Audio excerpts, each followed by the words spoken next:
Good to have you with us. This is the big story. I'm Avni Raja. Let's start off with the highlights of what Prime Minister Modi just said a short while back when he addressed the nation. Now, he announced that the government's free ration scheme for the poor will be extended. In fact, this will be extended till the end of November. Now, through this, 80 crore people will get 5 kgs of wheat or rice for the next 5 months. This is going to cost the government around 90,000 crore rupees. Prime Minister also pointed out and urged people to be more careful, saying that citizens should keep their guard up as India enters the phase 2 of unlocking, also pointing out that it's concerning how since unlocking began, people are now becoming more negligent and that violators will have to be pulled up. Listen in. प्रधानमंत्री गरीब कल्याण अन्न योजना का विस्तार अब दिवाली और छठ पूजा तक यानी नवंबर महीने के आखिर तक कर दिया जाएगा। यानी 80 करोड़ लोगों को मुफ्त अनाज देने वाली ये योजना अब जुलाई, अगस्त, सितंबर, अक्टूबर, नवंबर में भी लागू रहेगी। सरकार द्वारा इन 5 महीनों के लिए 80 करोड़ से ज्यादा गरीब भाई बहनों को हर महीने परिवार के हर सदस्य को 5 किलो गेहूं या 5 किलो चावल मुफ्त मुहैया कराया जाएगा। Let me in fact go across to Managing Editor Vinay Tiwari, who's joining us on the phone line right now. Vinay, your, of course, reaction to the Prime Minister's speech, of course, important to move there for the next few months that this scheme is being extended. But the Prime Minister also there pointing out how it's concerning the carelessness and negligence of people ever since unlocking began. Yes, I mean, look, it was possibly one of the shortest and the most direct post-lockdown speeches that he has given. It's the 6th one today. I think it was about 16 and a half minutes or so, which is one of the shortest he's ever given. It's been very direct and to the point. Look, on the policy announcement bit, I think really one can argue against it. I mean, India has very large food grain stocks, which are frankly lying and rotting. And it's absolutely well served if they're given free to the section that has possibly gotten impacted the most because of lockdown and because of the loss of jobs and the reverse migration that has happened. Having said that, I think if one was to start reading into the political intent of the speech, I think it would be reasonable to assume that being a very clever and assured politician that Mr. Modi is, he has understood the importance of sending a message across and providing or taking the first decisive step in terms of positioning the government as somebody who's actually actively looking to help people directly. The 5-month extension tells you 2 things, Avni. Number one, that the government possibly knows that it's going to take a little longer to get the economic activity revival to the extent where the sentiment changes. Remember, the reverse migration has not just been an economic problem for a large section of India, it's also been a bit of an emotional trauma for them because they've been uprooted from the place of livelihood. A lot of the migrants feel let down by their employers, they feel let down by the states where they were working, and the government doesn't want them to now have a feeling that they are being let down by the state even when they've returned back home. And hence the extension of these social security schemes in that sense is very key to revive the sentiments, Avni. One other important point that I wanted to make was this, Avni. The Prime Minister started off by talking about how monsoon plays a very important role in the agricultural sentiment and mood of the country. He mentioned that the rest of India tends to get a little lazy, but post-monsoon sentiment in terms of buying and purchasing and the festivals kick in, and hence that's a very critical thing. That particular statement that he made is very, very significant because he's very, aware of the reality of how it works in rural India. The festival season is when the sentiment is linked to how good the monsoon has been and how good your future outlook of your food or income or money is linked to. This time, that seems to be a bit of a worry, that even if there is a good monsoon, the Kharif crops return or the income or whatever else you may think will possibly kick in at around the time when a very critical state of India is going to elections, and that is Bihar. And that is something which he had mentioned. I mean, he mentioned festivals by name. He also included Chhath in it, and Chhath is possibly the most, attended and observed festival in Bihar. Obviously, he is mindful of the fact that you need a revival of the sentiment, and there is no better way than to just extend a scheme where food grain is being provided free. So there's no substantive argument against this extension of the scheme. This is a good thing that he has announced. But very obviously, it will get interpreted as a scheme which is also aimed at ensuring that a key political state sees the government making those kind of efforts proactively. Avni. All right, Vinay, thank you so much for joining us and bringing all that perspective into what the Prime Minister said.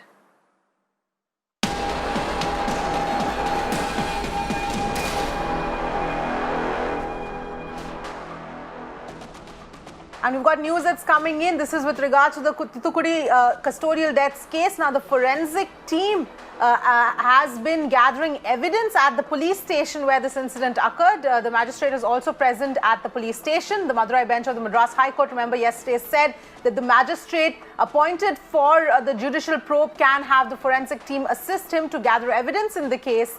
The police station was also handed over to the Revenue Department as proceedings were difficult in the presence of the police personnel there. Those are the latest details that are coming in. So the forensic team there already there to collect evidence. Let's go across to Pramod for more details. Pramod, if you can take us through all these latest developments.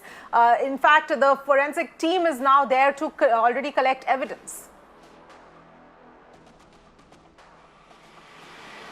Absolutely, and just like you mentioned, the Kovilpatti magistrate who had visited earlier to the Sadankulam police station seemed to have, gone through extremely gruesome experience at the place where the police officers were trying to intimidate them. Court officials were allegedly threatened by the police officials as per his records, and even a witness coming forward and saying that such thing has occurred. The father and son were brutally thrashed all night, and the bloodstains are still over there, and that's the reason the Madras High Court very specifically said the forensic department to send a team of experts in assisting the magistrate to actually collect evidence, because to collect such blood stains or various other things, you need an expert team. They will be having several set of chemicals and such things like that can actually either collect the samples or preserve it as well. So that's the reason a forensic team has also gone to Sadankulam.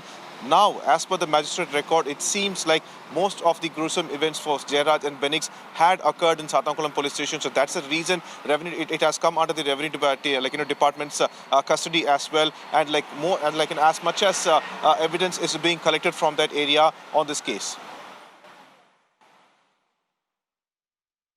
That's right, Pramod. Of course, stay with us. Let's also go through the other big development here. Now, Mirna has accessed the magistrate's report on the custodial deaths of Jairaj and Benix. Remember, he was conducting a judicial probe into this matter. Now, this report says that an eyewitness has stated that the father-son duo brutally thrashed by cops till the morning, that the bloodstains are still visible on the cops' lathis as well as the tables. The report also says that the eyewitness has urged to procure the evidence immediately since the chances of destroying them are high. Now, when court officials asked the cops to hand over their lathis, most of them pretended that they couldn't even hear it. The magistrate also alleged that policemen are constantly threatening court officials during the inquiry. Now, Pramod, these points, these specific points that have been mentioned that you've accessed clearly show it exposes the reality of the situation. It exposes that there was clearly things that were trying to be covered up, things that had been lied about. It certainly is, and imagine the officials colluding with each other. Not just that, such a barbaric event has occurred, and so much strain has gone through in allegedly covering it. Imagine the Tamil Nadu government did not want to file an FIR even until now. The Chief Minister just wants to hand it over to the CBI. What is the reason behind it? Other ministers claim that it is a motive or a move to actually gain a justice. But what about the Tamil Nadu government? We have a court Court here. We have other police departments like CCD, CBCID who definitely do a very good job in investigation. Why it was not handed over to them? Is this a delay tactic? That's question number one that's being asked. And imagine the magistrate who actually gone over there claiming that he had to go through such kind of such a hard experience with, and that he completely recorded that, and he gave it to the Madras High Court, Madurai bench, which was not at all happy with it, and that's the reason now it immediately instructed the CBCID to initiate an investigation. That's right, Pramod. Stay with us. Let's also, in fact, talk about what the Madras High Court has said, that based on the post-mortem report of the father-son duo, the alleged victims of police torture, there's prima facie evidence to register an FIR against the cops. The court also made these observations after preliminary, in fact, the autopsy and the judicial magistrate report was submitted. So, Pramod, like we've been also talking about, the fact that the Madras High Court has gone ahead and said this is also something that's extremely crucial.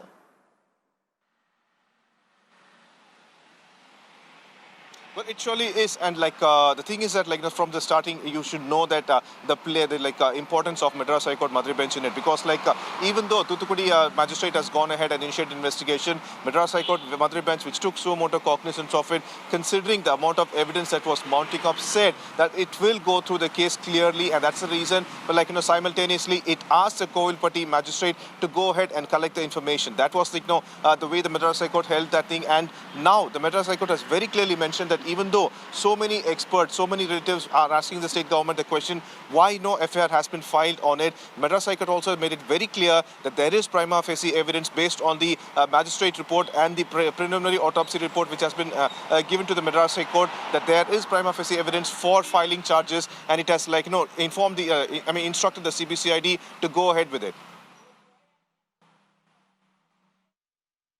All right, Pramod, thanks so much for joining us with all of those details. Well, that's as far as all the latest developments with regard to the Thoothukudi case are concerned. But in fact, Tamil Nadu government has replaced the Thoothukudi Superintendent of Police, and Villupuram SP Jayakumar has been appointed as the new SP for the district. Now, the transfer came at a time when the court has issued the directions to intensify the probe into the custodial deaths in Thoothukudi.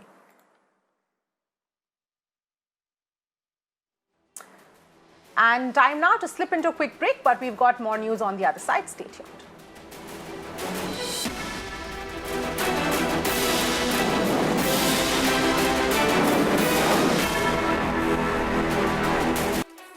Let's now turn our attention to the India-China tension. Now, top military-level talks between India and China are underway right now at the line of actual control. However, as per sources to Economic Times, China has made an untenable demand asking that India move back to Finger 2 post, adding that China will move back to Finger 6 post at the line of actual control. Now, sources also say that India is firm on its stand that it wants status quo to be restored. Those are the details that are coming in. In fact, let me go across to Manu Pabi, who's joining us on the phone line.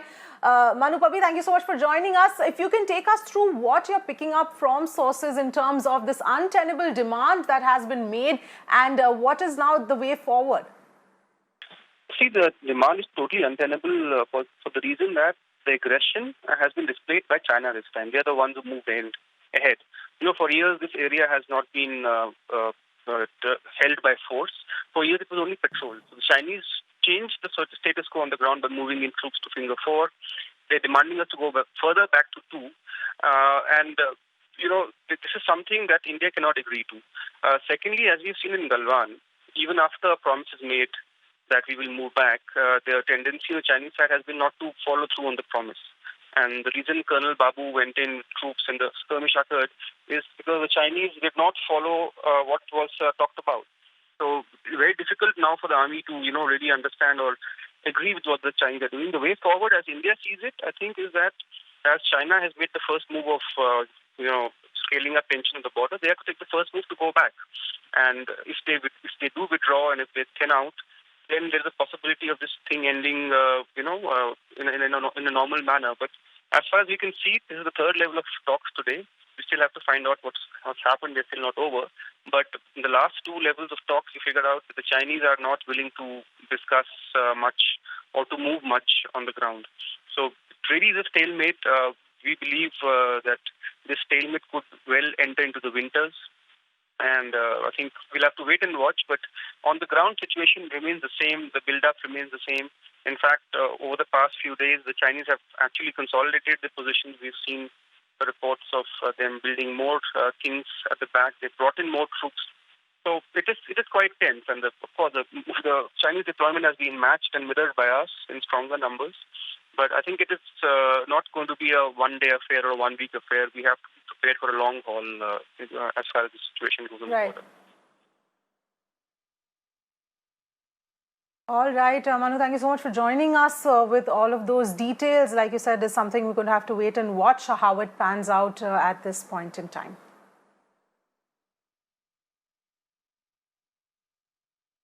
Meanwhile, amidst the tensions between India and China, India has taken a massive decision. The government of India, in fact, has banned the use or blocked the use of 59 Chinese applications. The IT Ministry invoked its powers under Section 69A of the IT Act, banning these 59 mobile apps. Now, these include popular apps such as TikTok, WeChat, Cam Scanner, UC Browser, among others. Now, according to the government, the apps were prejudicial to sovereignty and integrity of India, and that intelligence agencies suggested that the apps were compromising users' privacy. The government has also now ordered for these apps to be removed from the Play Store and the iStore as well.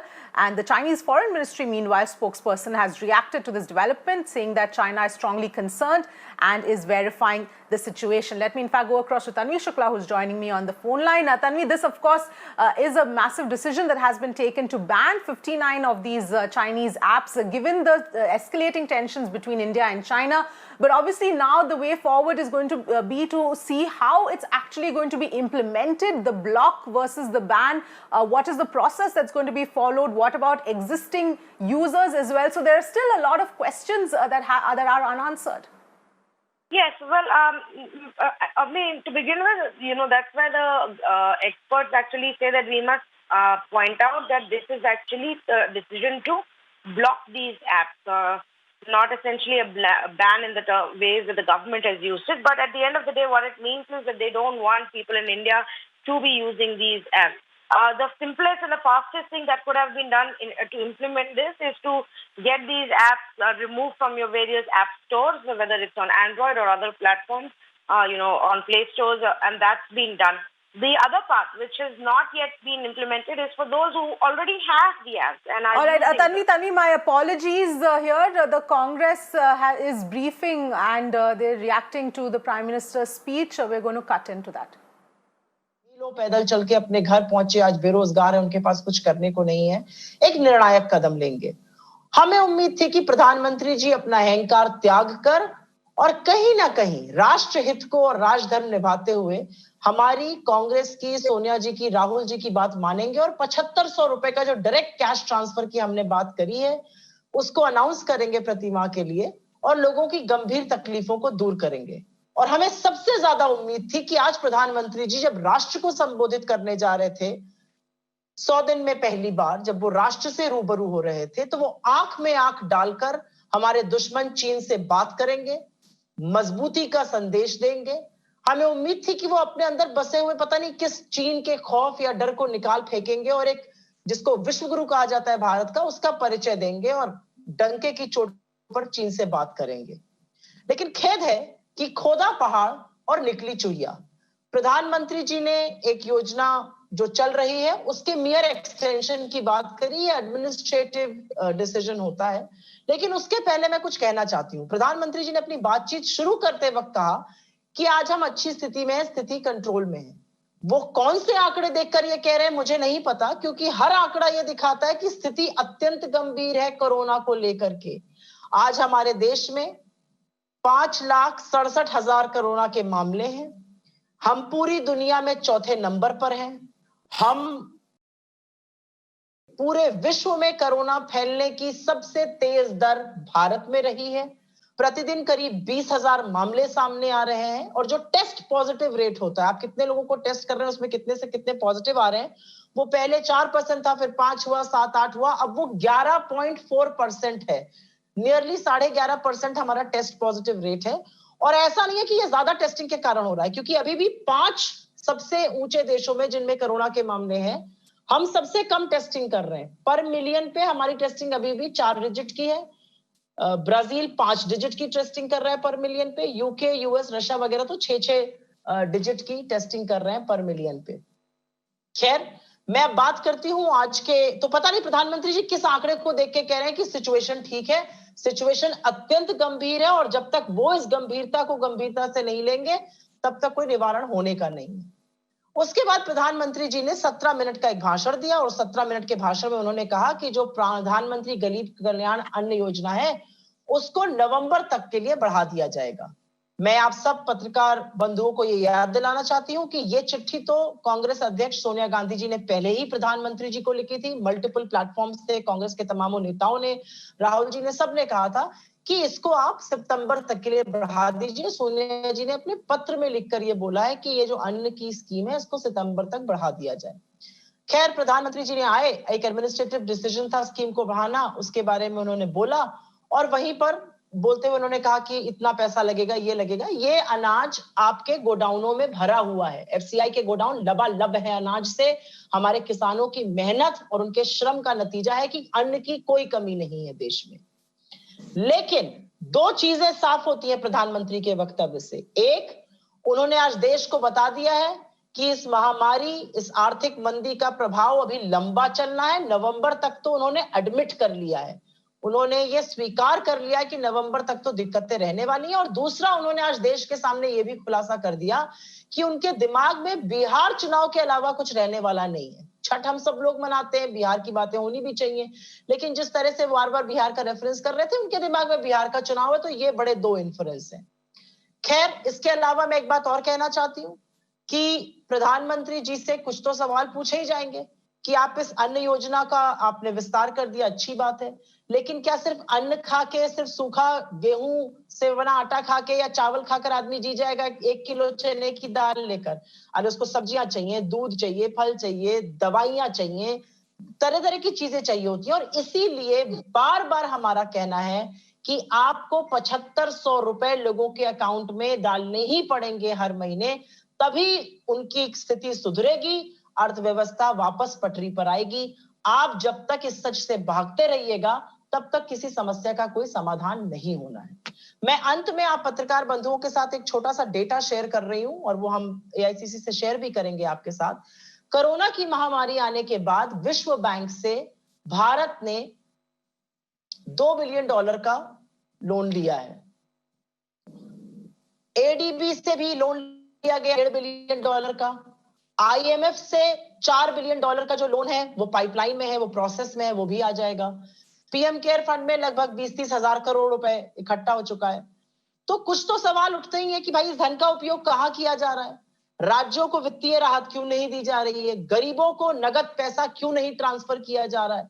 क्योंकि प्रधानमंत्री, उनकी सरकार, पूरी Bharatiya Janata party इस मुगालते में है कि सब चंगासी, ऑल इज वेल। ऐसा बिल्कुल All right, that was the Congress press briefing in response to the Prime Minister's speech, essentially saying that the Prime Minister seems to be suggesting that the situation, COVID situation is under control, but none of the figures at this point in time suggest that the situation is actually under control. On that note, we're going to slip into a quick break. Thanks for watching.